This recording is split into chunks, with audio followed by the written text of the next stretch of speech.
Museum Sultan Mahmud Badarudin II sebagai peninggalan sejarah di Bumi Sriwijaya memiliki penampilan baru yang kian cantik. Warna cat putih dan merah marun mendominasi seluruh bagian museum. Ditambah lagi, penambahan koleksi serta perubahan ruangan membuat museum ini bertambah menarik untuk dikunjungi. Saat ini bagian bawah Museum SMB 2 telah difungsikan kembali sebagai tempat pusat informasi turis dan tempat penjualan souvenir.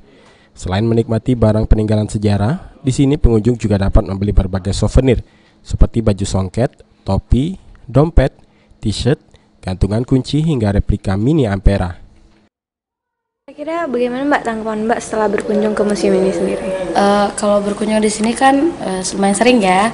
Jadi bagi kami kalau jalan-jalan ke sini untuk mempelajari tentang kebudayaan Palembang itu sendiri, kayak kesultanan, jadi ada kayak baju-bajunya, jadi kayak kain-kainnya, jadi nambah pengetahuan lah ke sini.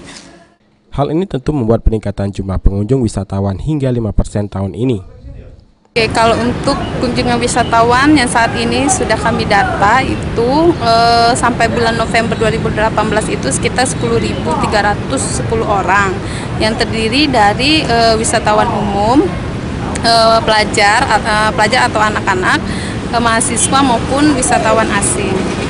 Mbak, kalau untuk harganya sendiri ini sekitar berapa untuk masuk? Kalau untuk tiket masuk museum itu kita berdasarkan perda ya Mbak ya, perda nomor 2 tahun 2012. Kalau untuk tiket masuk museum itu untuk pengunjung umum 5.000, untuk anak-anak atau pelajar 1.000, mahasiswa 2.000 dan wisatawan asing 20.000.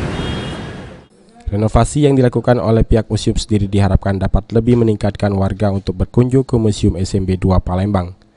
Amanda Lydia, PAL TV.